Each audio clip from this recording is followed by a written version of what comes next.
Hey, all you ethic cuties and the 40% who have still not subscribed to the Ethicsverse. Welcome to the coolest place to be every Thursday at noon Eastern. If you think a culture of integrity can drive business outperformance by making the lived employee experience better, we have an amazing treat for you today. We're talking about investigations with integrity. How can we steer clear of our biases to make sure that we're bringing objective insights to our investigations? We have the one and only Lisa Beth Lentini-Walker, one of my favorite people in this space. So we're going to be diving in. How's it going, Lisa Beth? It's going great. I'm excited to be here today. Good.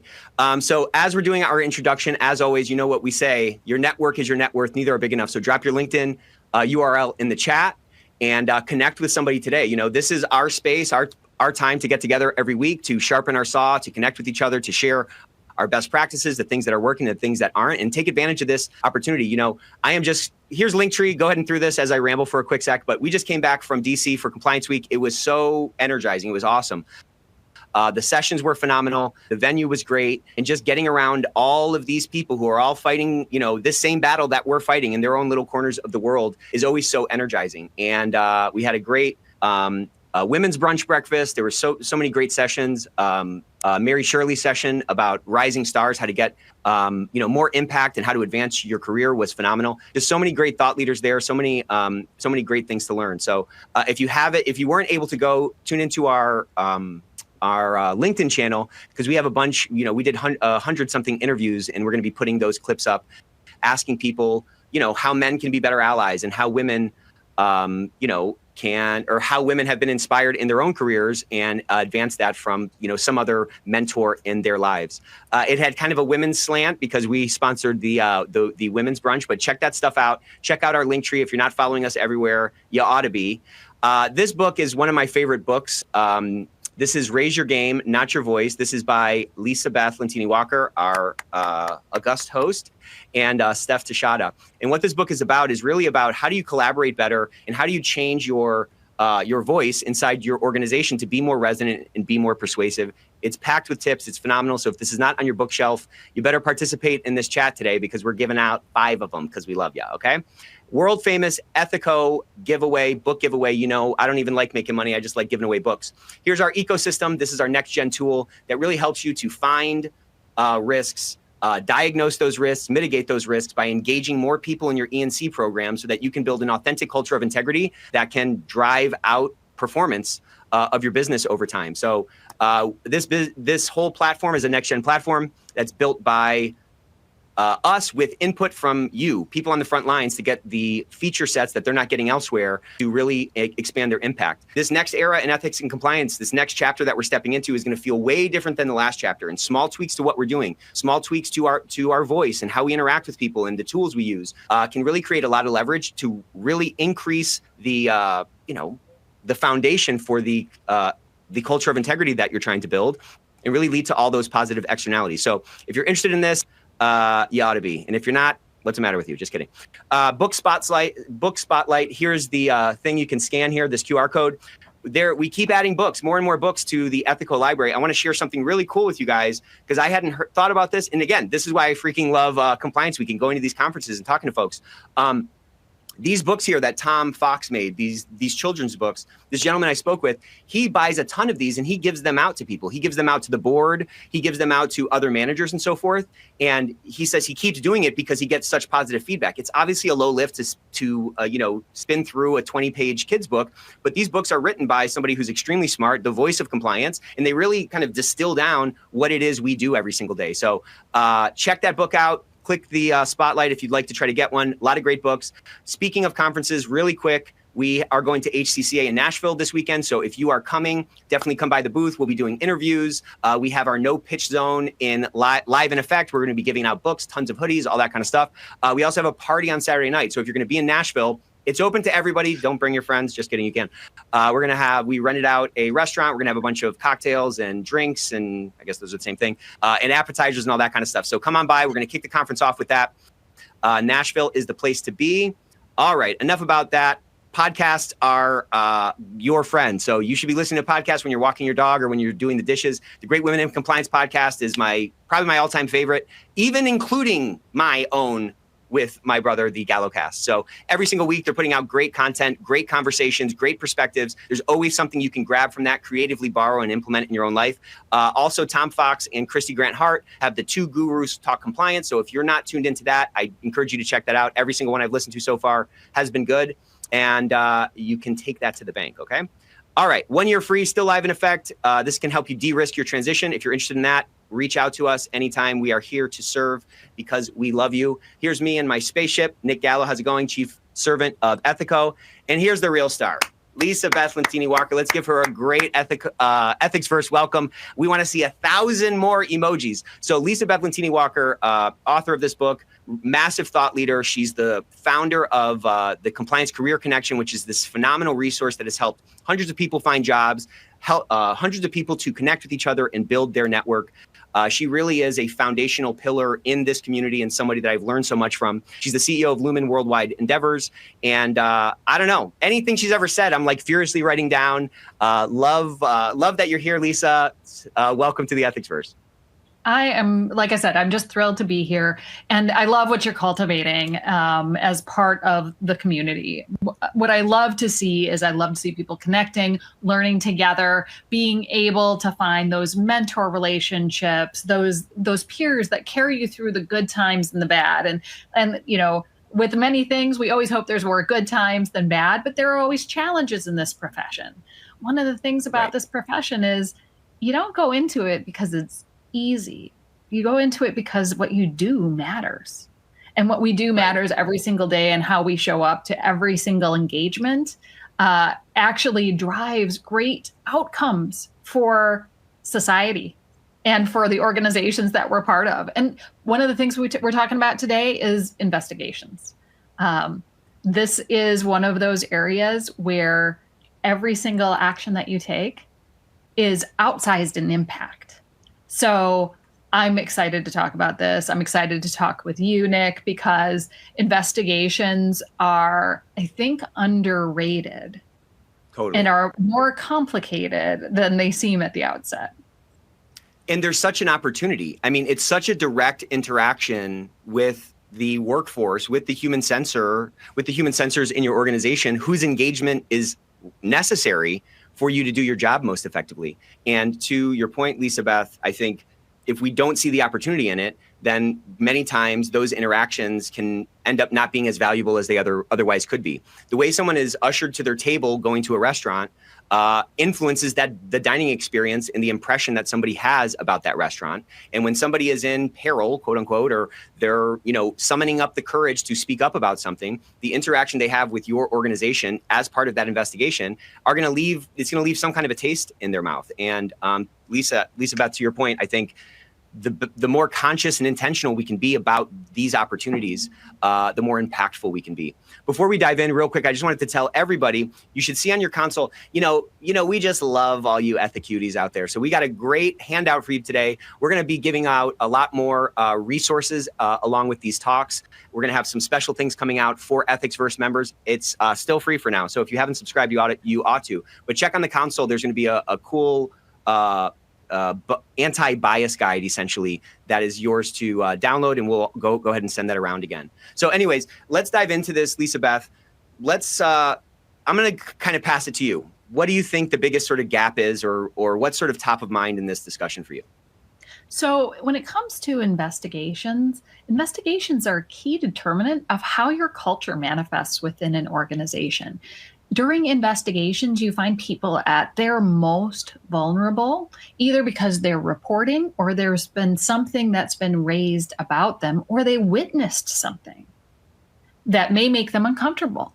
So when we talk about investigations, it's not just hand it over to HR or, let somebody do it. Like, this is a key inflection point for your culture and how your culture manifests during times of challenge and change.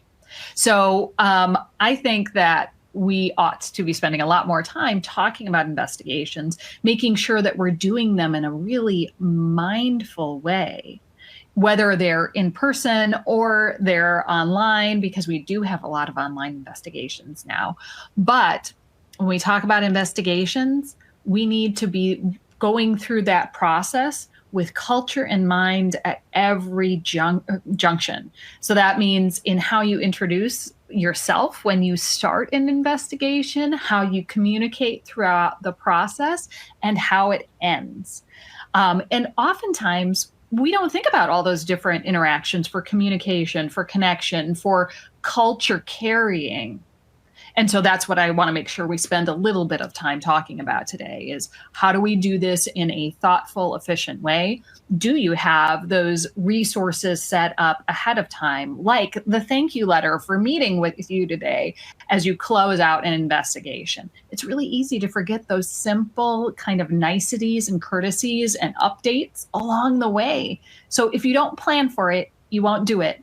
And one of the things we know about culture is whether you're intentional about your culture or you're not, it is going to develop.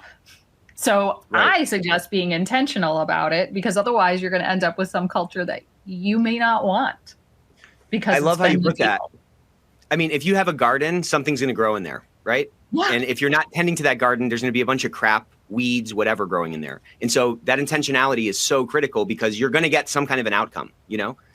Yeah, it's fertile soil. Right. What it will only grow what you either intentionally place there or what blows in from the wind because you're not paying attention. And I think it's easy to fall into a trap where we can lose that intentionality. When you, if you want to be a stage actor, the first thing they teach you in stage acting school is that you're saying the same lines over and over again. You're doing the same thing over and over again, but you have to figure out a way to summon it up and act like it's the first time you've heard it, because you have to assume that every person in that audience, for them, it's the first time that they're seeing it.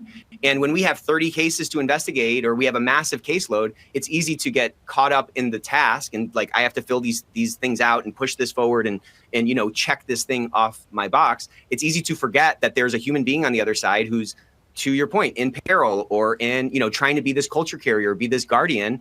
And their experience is either going to be, detractive, if that's a word, detractive to your culture, or the opposite of detractive. It's either going to build the culture or it's going to pull away from it. And those are all, again, opportunities. How simple to send a little letter to say thank you. How simple to say, hey, I really appreciate how forthcoming you've been. This is why our organization is different, because of people like you who are willing to speak up. That will carry forward forever. That's an opportunity you have when somebody is open and they're totally engaged. And so I'm excited to dive into some more of these tactics.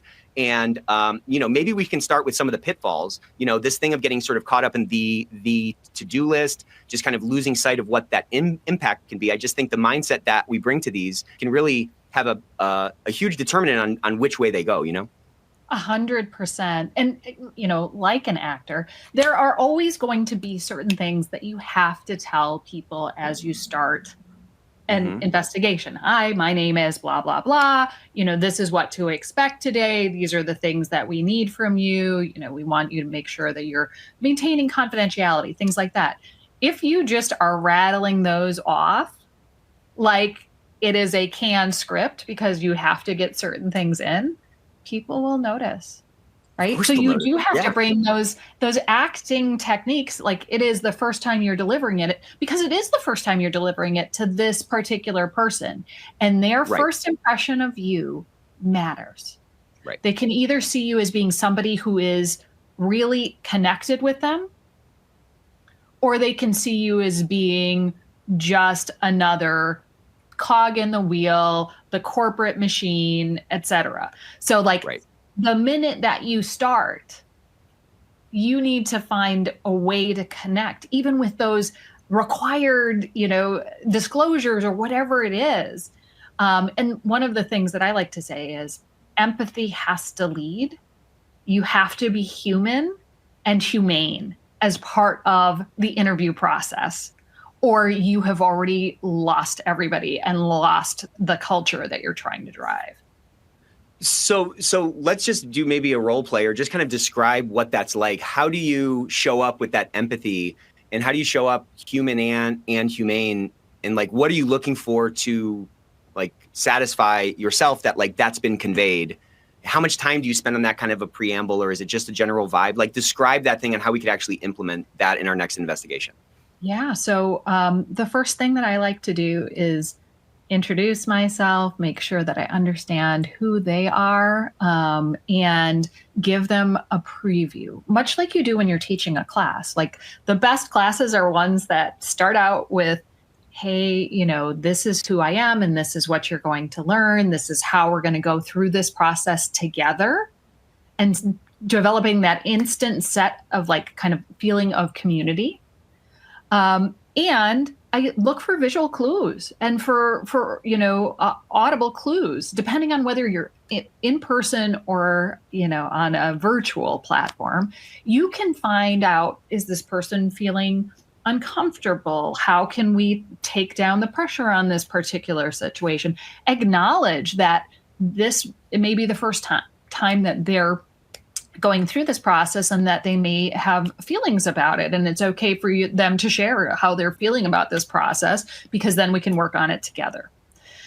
So that's part of how I like to be human and humane, because that connectedness will help people through the process that you have to go through. And oftentimes you'll find some people are very open to it. I've seen everything from people crying during the first moment to being extraordinarily hostile. And you have to be able to anticipate, how you're going to navigate all of those situations to get the most out of that interview process possible.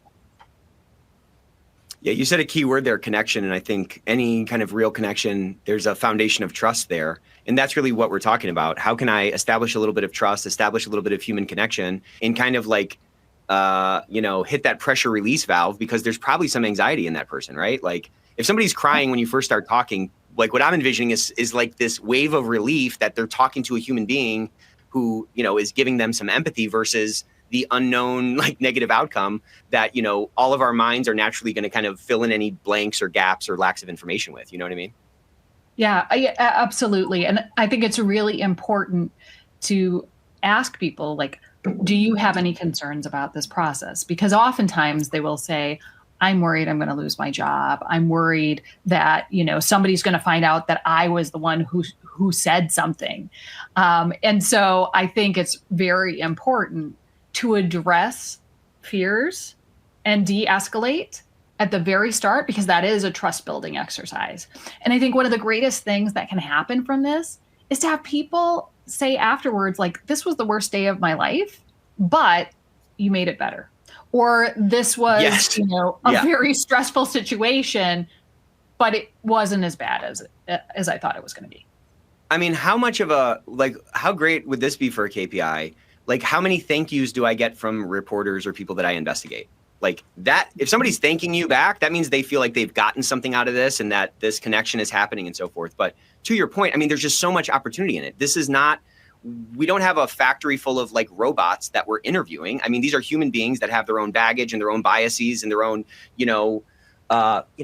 jadedness from their last toxic workplace that are coming in. You know what I'm saying? They have their own pressures for jobs or for their mortgage and supporting their families. There's a lot going on in that. And we, again, need all these individuals to be kind of pointing in the same direction and at least singing from the same song sheet if the chorus that's heard from our organization is going to be resonant with the market or resonant with other stakeholders or whatever. So it's just such a great opportunity. A lot of what we want to talk about today, Lisa Beth, is about these biases and these, and we're all subject to them. I mean, I got a ton of biases if you get to know me, but those can be both good and bad. So I in our pre-show, in our pre-talk, you kind of made this really interesting point about biases that they're not necessarily all bad. Let's kind of dive into that and unpack that together. Yes. So biases are what keep us alive. So let's start with that. We have a bias towards living because that's the way we're wired. We're wired for survival, right? That's how we've managed to be on this planet for thousands of years. So keeping that in mind, like our biases serve us in many different ways, but we have to be able to be self-aware enough and cognizant enough to recognize them and say, when is this serving an appropriate purpose? Like surviving, like that's an appropriate purpose for most human beings. Right. And when is it doing something that is diverting attention or energy or doing something that's resulting in a perverse outcome. Right. And so when we talk about this, there's all sorts of biases. Like, we are who our parents were, our, ethnic makeup, we are our cultural makeup, we are all of these different things, religion, there's all of these different factors, the schools you went to, the people that you spend time with, the geographic area you're from. All of these things help to form who we are and form our kind of norms that we have adjusted to, right? It's how we live in society.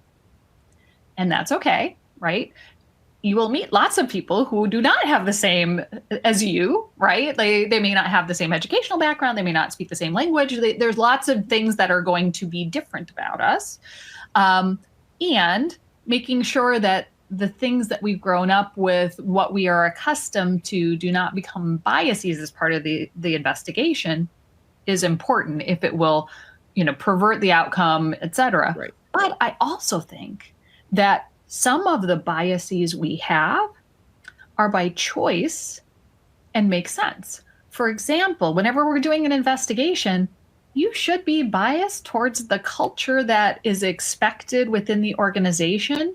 You should be biased towards the standards that are in your handbook and the values and culture that you have espoused regularly. Those should be biases that help to make decisions during investigations, because that's the culture you're trying to drive. That's right. And again, being conscious, like even just taking a quick inventory of like, what biases do I need to eliminate from this conversation and which ones do I really need to lean into, can lead to a lot more effectiveness, I think.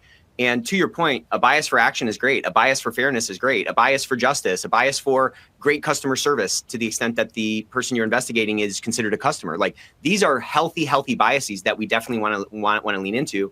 But I think, Lisa Beth, if I can kind of summarize it, it seems like we want to be engaging in biases that are good, and we want to make sure that any biases that might be unintended or subconscious or unconscious or whatever that can skew the outcome or skew the manifestation of our values in reality or screw up the customer experience. Those are the things that we need to be focused on, making sure that those have no place in this investigation. Right. So one of the things that I like to give as an example, because everybody does like to feel like, oh, I'm pretty good at identifying this, is if you have ever, and I've asked this question in different groups, if you've ever experienced a betrayal in your life with a romantic partner or someone you really trusted, seeing something that's similar to that can bring up all sorts of feelings, right? Like, oh, he cheated on her, et cetera. Like, especially when you're dealing with like investigations where there are relationships involved in the workplace, you often tend to feel an affinity to whatever your, experience of a similar situation was. So if you were the victim of a shoplifting incident, you are probably going to feel more empathy towards the person or group that experienced the victimization of that same thing than you will against the perpetrator. Or if you were falsely accused, you are more likely to feel empathy and feel more akin to the person who believes that they have been falsely accused of something. So just knowing like your experiences make a huge difference, and you should really recognize, like, do I see myself in one or another of these parties? And how do I pull back from the emotional connection that I have with that? So like, what's an actual strategy for that? Because I mean, I was kind of smirking when you were kind of describing this dynamic, because I feel like I do that all the time. If someone's telling me something that it has happened to me, I'm just like, oh, absolutely. And I'm like pouring on my own experiences, kind of into that thing. How do you, and maybe this is an impossible question, but like, how do you sort those biases out and those experiences? How do you use that experience perhaps to know which rocks to look under, but prevent that experience from really clouding your judgment too much? Like, what's a strategy for that? So I think it's always easier if you have, the basics of the investigation that you're looking into ahead of time, and you can notice like, oh, well, this one involves, a person who is accused of committing fraud, and someone committed fraud against, my family or whatever. Being able to identify that ahead of time allows you to kind of pull back and really focus on fact driven inquiry rather than emotion laden inquiry. Now, what you may have learned from that can be very helpful in determining what rocks maybe should we look under. So keep in mind that your learned experiences actually may give you an advantage in being able to identify issues, but it has to be a de-emotionalized approach. It's sometimes harder in the moment when you find out new information during an interview to be thoughtful and cognizant. Because it could be triggering or something. It could be triggering, right? And just one of the things that I always like to do is, slow down and make sure that I'm not having an emotional response during that process, and work on making sure that I, keep that professionalism, demeanor, et cetera. And also remember, like, as I'm thinking through my notes and such, all right, why did I get this feeling during this process? Is this, the gut instinct, is this being driven by something that is actually happening within this particular scenario? Or is it something from my past and my own lived experience that's driving that, desire to either know more or go further, or maybe even place some judgment, right? Judgment should not be part of the investigation process, but it is natural for human beings to experience that. Yeah, because we're getting in stimuli and we're making some determination in our own mind. It seems like a lot of what we're talking about is kind of a self-knowledge, or like an intentionality or a self-reflection. And part of that is understanding what your own biases are, or or how certain experiences you've had might be tilting you one way or another. And I think it also comes down to like knowing your own kind of personality. I think somebody who's like maybe higher on the excitability spectrum would probably struggle with that a little bit more. Somebody who's naturally a little bit more composed, it's probably easier for them to not get riled up when they hear new information, or to fall into that old pattern due to that old experience. You know what I'm saying? So if you're somebody who's a little bit more excitable, then I think what Lisa Beth is talking about is really critical, to have some kind of a reminder for you, or some kind of a mantra, or some kind of a thing you can go through in those moments or before an investigation, to make sure that that excitability doesn't unnecessarily skew the outcome, or frankly, make that person shut down to the point where you're not getting the information you need to come to, the right substantiation determination or whatever. So, but that self-inventory is important, I think. Knowing yourself is super important. And a strategy that I've started to use, which has not worked that, I'm learning, okay? I'm getting better at this, but it's low, slow, go. If you start to feel emotional, bring your voice down low, slow down, and then you can start to go. Then you can go for it. It's really, the go is really just the third thing, because of that classic rule of three. Low, slow, go though. So settle it down, go a little bit slower, and then you can move forward. Because if the if the animal spirits in you are really kind of steering the ship, who knows where you're going to end up? You know what I mean? Well, absolutely. And when you talk about, lowering your voice, making sure that you're not getting too excitable, but also slow your thinking. Because one of the things that happens when you get excited, or it's reminding you of something, recalling, like, you might spend more time thinking about what's happened in your past than the conversation you're actually having. So you have to be able to say, okay, I am not experiencing this personally right now. This is not my, set of facts and circumstances. So slow your mind and focus in much more on what is actually being said, not looking for the unsaid things, but what is actually happening in that moment with that person. You have to be keenly in tune with the person rather than your own self. So it's a lot of self-governance. And one of the things that makes investigators really good is having deep empathy, but it has to be a managed empathy. Right? If you get tell me some more about that. That's critical. Yeah. Yeah. So one of the things that really builds trust is that feeling that you have a person who is a simpatico or simpatico, right? Somebody Yeah. who really gets you. And you do want to be able to get the person who you're talking with. Being in community with a person and being able to understand what they are conveying, whether you agree with them or not, right? Like that's completely irrelevant. You want to hear that person and understand what they are saying. Doesn't matter whether you agree with them. It doesn't matter whether you think their thought patterns are off or anything like that, or whether you think that they have just committed a massive crime, right? You need to be in community with them.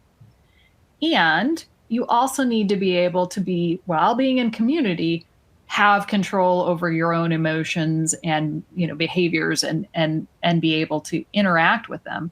One of the things that I say about these about investigations in general is if every investigation doesn't tear at your soul a little bit, then you shouldn't be doing this, right? Because you have lost that deep-seated empathy and it's not the right place for you. And that's okay, right? There are people who are very, very, very good at this and who make entire careers off of just doing investigations.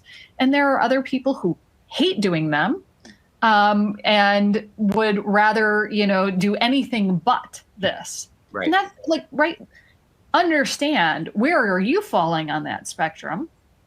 Is this something that you want to cultivate and be able to be really, really proficient at? It takes time and energy and a lot of internal introspection and an ability to self-regulate that may not serve you well in other parts of the profession. So Right. it's a knowledge of self, and it's a knowledge of an emotional quotient that allows for quick and lasting connection in very difficult circumstances.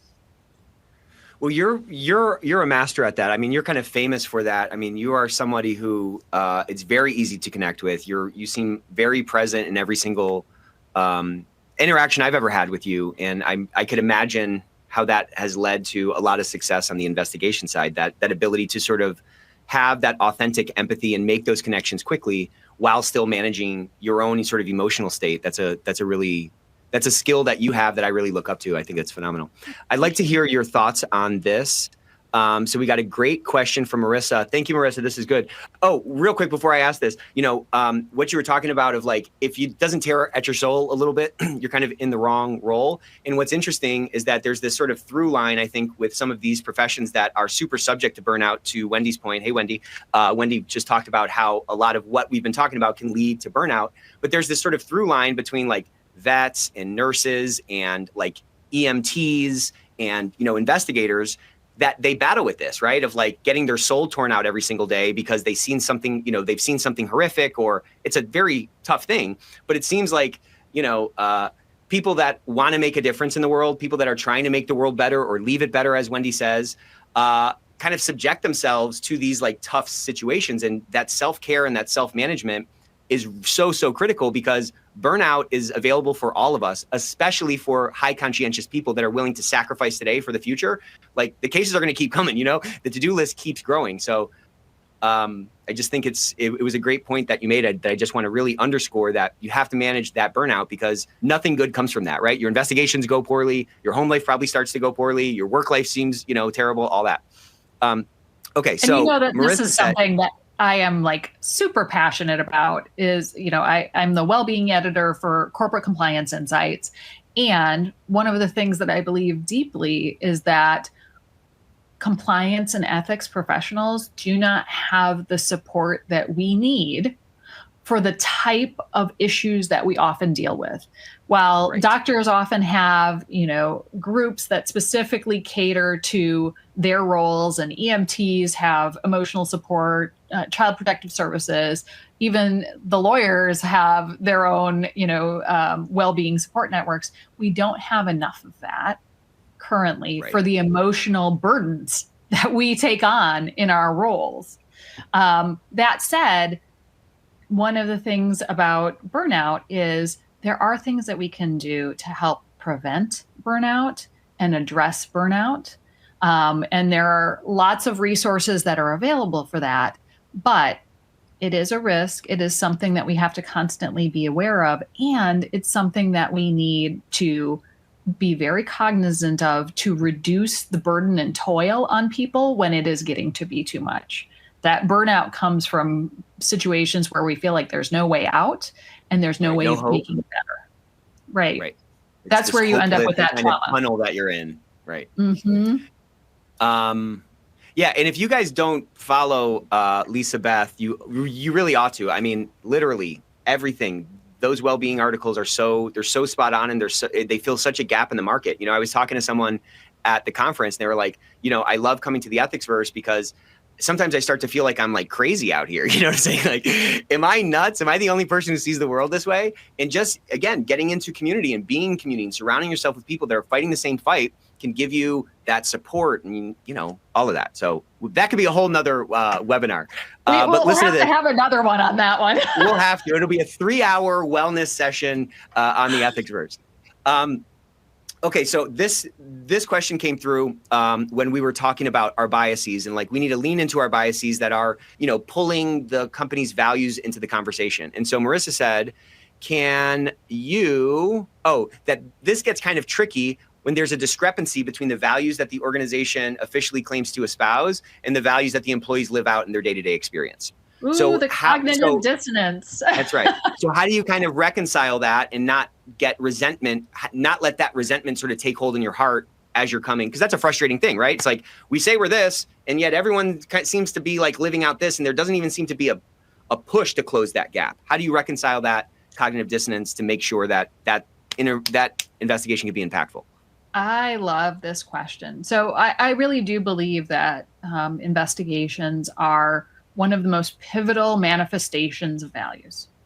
So as part of the investigation, right, you really need to know, like, are these values what we are trying to migrate towards? Are they just pretty kind of wall hangings?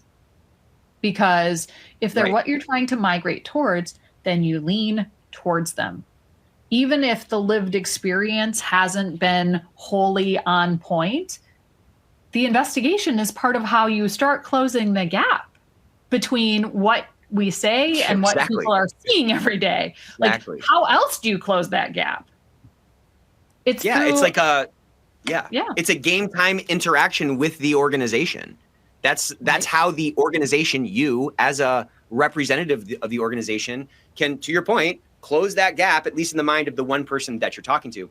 I think it's a very interesting question. It generates a ton of cognitive dissonance, of course, because you're like, am I the only one who like cares about these values? Because it doesn't seem like anybody else does. That's a very lonely place to be. Understood, for sure. But, you know, just think about what an organization is. Like, yes, it's an entity in a tax perspective, but it's nothing more than a building that a bunch of people show up to voluntarily every single day. So whatever that culture is, it's not the words on the wall. It's like the trailing 90-day average of the thoughts, beliefs, interactions, whatever, of the human beings there. It's a moving thing all the time. It's the lived experience every single day, every single interaction. And the investigation is one of those interactions. So you may not be able to solve for everything every manager is doing every single day, but at times when it matters, you do lean towards those values because that is the manifestation of values in action. So there's this, I heard this, I saw this TikTok or something, and it was about like, man, if you're not succeeding at something, or like there's some change you want to drive, many times the change seems so big that like we end up not even engaging in it, or we end up kind of letting this cognitive dissonance kind of push us to this other, you know, kind of apathy or something, right? And the advice in this video was like, well, aim lower. And I was just like, aim lower? You should be aiming higher. You should be shooting for the moon. But the point was, like, do something. Make one little change. Throw that one, starfish back into the ocean. You know what I'm saying? Like, aim lower, and just for that one thing, just get that one thing right. Get that one investigation right. Be that change you want to see in the world for those little interactions that you have. What's interesting is that human beings are, subject to like idea, pandemics, or I don't know what the word is, but like an idea can spread across a group of people very quickly. And it happens little by little, then all at once. That's how everything kind of happens. So keep doing those little things, aim lower, and just make one positive step forward. This is not that different than our broad compliance journey, right? Or our broad journey in life of continuous improvement. You just want to make a little bit of forward progress, and over time, that kind of compounds. But yeah, just aim a little bit lower. And to your point, that is an interaction with the organization. That is how the organization can manifest and pull the people that make up the culture toward this ideal that's on the wall, you know? Absolutely. And look, part of the reason that ideas can sometimes go viral and be so wrong, right, is confirmation bias. We want to see what we expect. And so if what you're expecting is one thing and your values are saying something else, we're saying we think this is going to happen, not what the values are. But when you see that, there's a cognitive dissonance, and eventually your expectations start to migrate towards what you're actually seeing. But it takes much longer because of that confirmation bias, because you're expecting one thing and then you're seeing these differences and trying to reconcile them over time. Right, which goes back to what you're saying before, right? Like, if I've had this experience, I have to be very conscious that my confirmation bias is not going to come into the conversation, because all of these cognitive errors that every human being is subject to are in us. Like, they will bubble up if we don't do something to prevent them. You know what I mean? Yes. How are you guys loving this takeaway? Have you guys downloaded this thing yet? This thing is awesome. Affinity bias, confirmation bias, halo effect. There's like 10 different biases on this handout that everybody is required. Just kidding. Download it. But there's 10 different biases that give you a couple of questions that you can just check yourself. And you know what? Pretty soon these will become, if you do this enough, it'll be a habit. You know what I'm saying? You will be naturally kind of doing that self-inventory, and you'll get better, like Lisa has become an expert at, of doing that in real time. When new information comes up, how can I stay composed and rein in my own emotional state, or, knock away those biases that are inevitably, that we're always fighting against, And I will say, like, no matter how good you are at this, nobody's perfect. Nobody's great. There's always going to be that one conversation where, like, you just sit there and you're like, man, I wish that I hadn't been thinking about, like, this other, this ex-boyfriend 20 years ago who had cheated on me. Why am I thinking about this person again? Yeah. Right. Like, you're never going to be perfect. No one is perfect. You're human. But you can recognize that and say, how would I have done that a little bit differently? Was I as attentive as I needed to be? Did I get the information I needed? Or do we need to have another discussion with this person when I'm a little bit more settled to be able to get more of what we needed? Right. And again, we're like, this is definitely like the way to go through life, the way to interact with people. But also, it's the way to get what you need objectively to get the job done better. Like, it's both. You get both things here. It's a more pleasant way to interact with people. It reinforces the culture, all those things. But on the micro level, it gets you to, it gets whoever you're interviewing guard down, get the information you need in an unfettered way, in a clean way for you to do your investigation objectively. I hope you don't start crying when I say this, Lisa Beth, but I just need to read this to that Wendy wrote. Wendy said, I recently read something that so fully reminded me of Lisa Beth. I'll share it here because she is just too good. You meet somebody who seems wholly interested in you, who gets you, who helps you name and see things in yourself that maybe you hadn't seen, and that you hadn't even yet put into words, and you become a better version of yourself. This is exactly Lisa Beth and my experience with her. People who have interviewed with her in investigations feel a similar way. And again, it's just a way to go through life. It's a way to make these connections and lead with that empathy and lead with that humane humanism.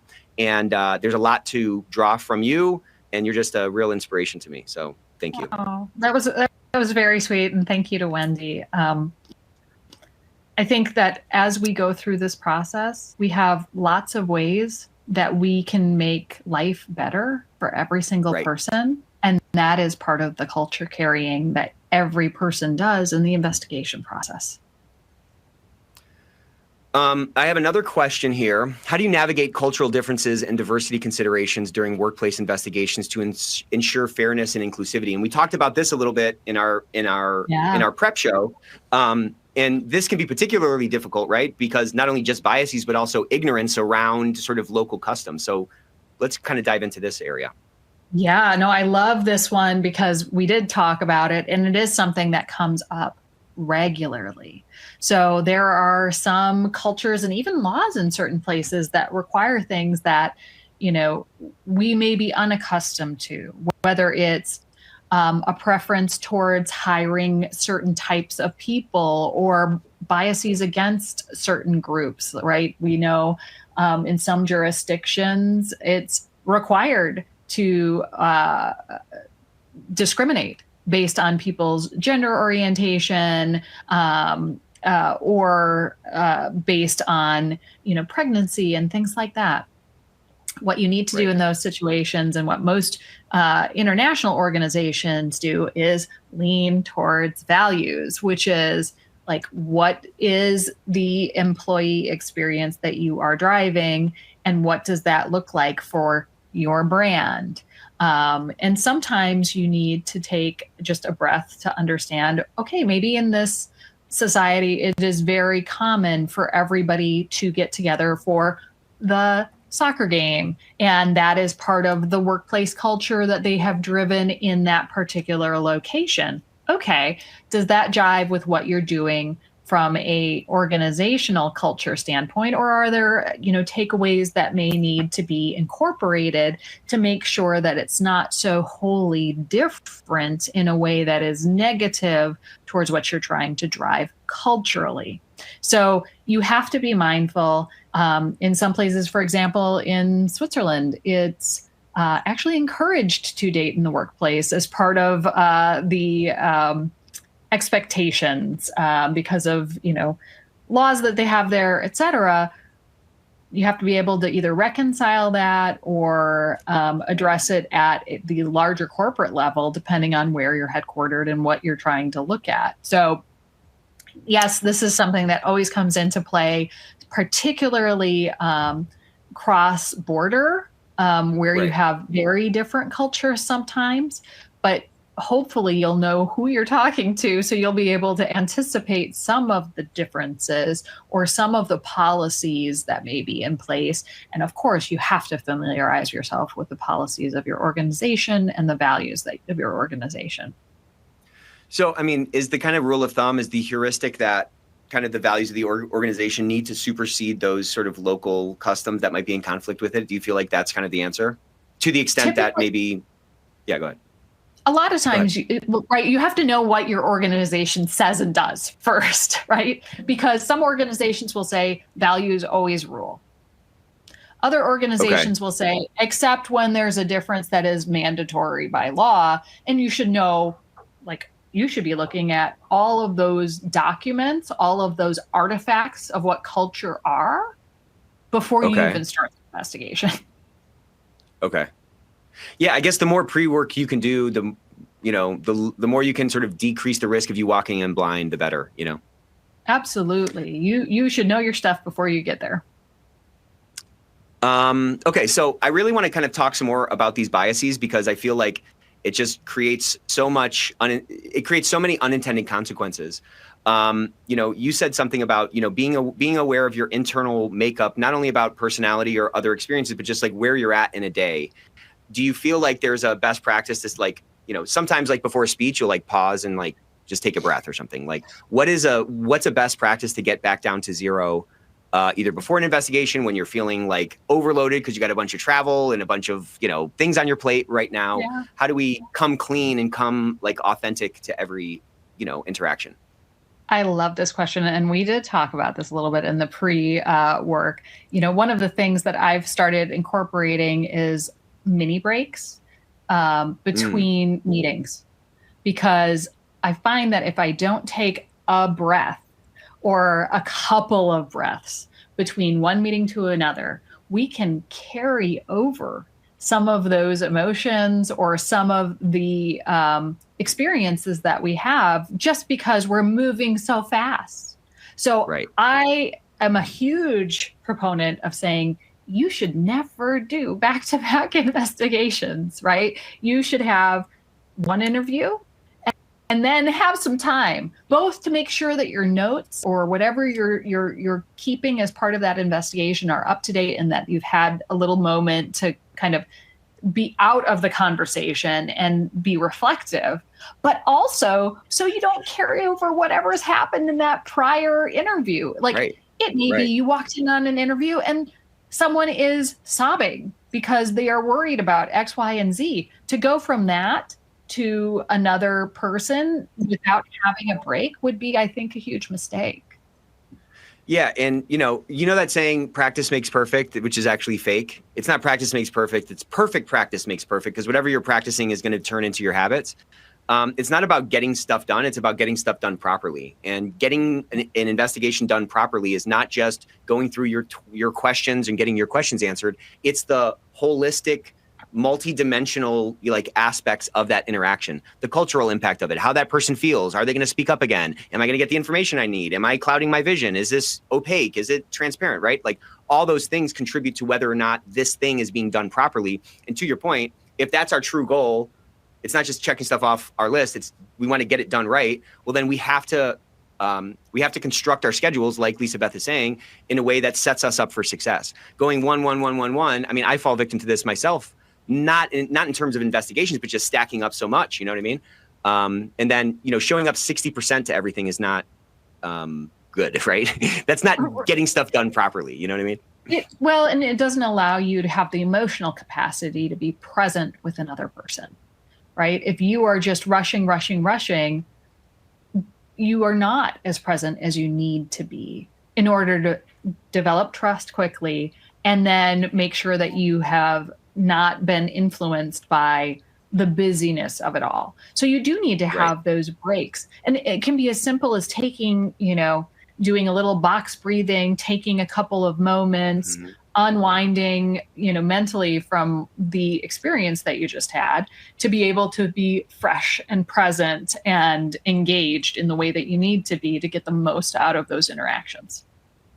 Sometimes when you go to a nice restaurant and they have multiple courses, they'll come in between a course and give you a little palate cleanser so that the next thing can be enjoyed and so it doesn't have to be a big thing. It doesn't have to be a 40-minute walk. It can be, to your point, doing a little box breathing for a second, or just intentionally closing the book on that last interaction, wiping, cleaning the palate for the next interaction, 100%. Great question.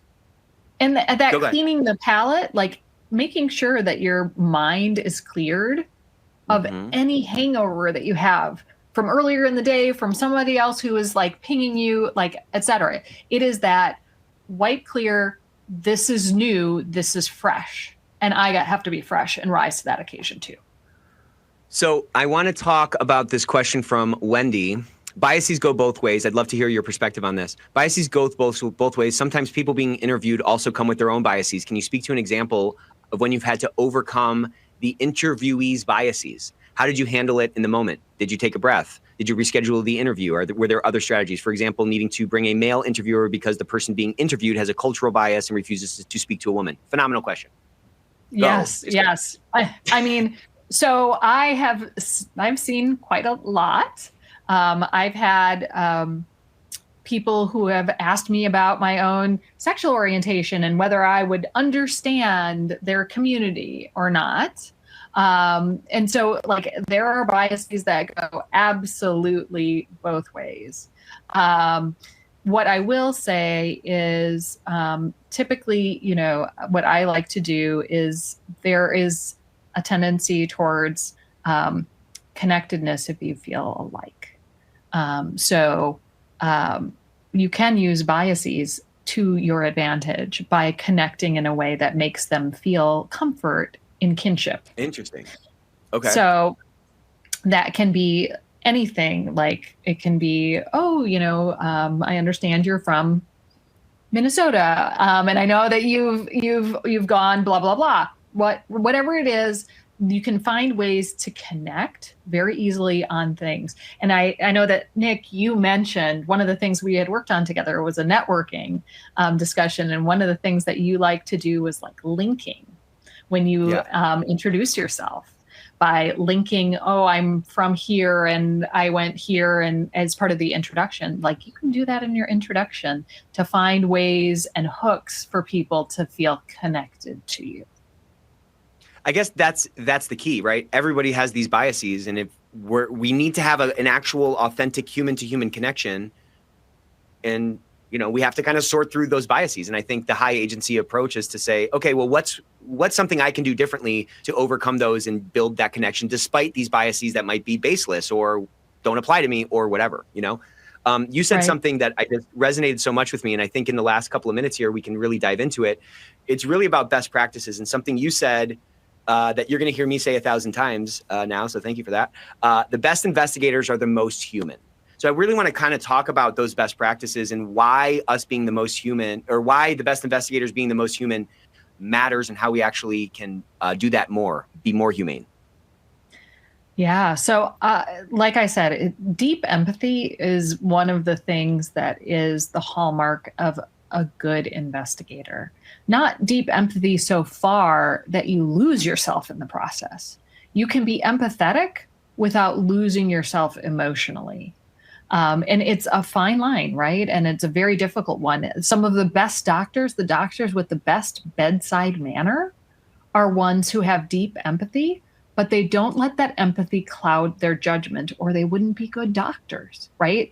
They can't be so emotionally involved with their patients that they can't administer the right medication because they know that there are adverse, outcomes. I actually, this is some of my own experience. Because my father was a radiation oncologist. And so he was always dealing with people who were very ill, didn't want to have the illnesses that they had, right? Like, everybody loves the plastic surgeon. Nobody's like, hey, I like my cancer doc's great because he zaps me all the time, right? And then I vomit, right? Like, this is something I learned from my father, which is you have to be emotionally vested in like caring for the entire person and the family units that you're dealing with, but not so emotionally vested that you lose your perspective and judgment. And that's, I think, really important in this profession as well, is to be present, much like a doctor is when they have very good bedside manner, but also professionally competent and clear in your decisioning. Yeah, and I think the really hard thing is, like, it has to be authentic, because it's easy to act empathetic, right? But I feel like acting empathetic and authentic empathy feel a lot different on the other end of it. And so you have to have a way to like leak out authentic empathy without it, to your point, derailing you or making you so cold-hearted or whatever. It's a lot to balance. And, this is a hard job. The compliance job is a very hard job. An investigator's job is a very, very hard job. There's a bunch of positives that come with it because there's a lot of variety and it's fast moving and all that kind of stuff, but it's not easy, and I really love these tips. They make a big difference. To the question of like, what if you have somebody who's not willing to talk to a female? Well, that probably isn't in alignment with your values of your organization. And, the person who's being interviewed doesn't get to choose the interviewer. And if they're non-cooperative, then, they can be non-cooperative and, come what may, that may be a choice that they make as part of that process. But I don't think it should be the determining factor of who the investigator is or how that process rolls forward. Yeah, we have to balance the business process where there are certain things that need to get done for an investigation to be closed, objectively substantiated or not.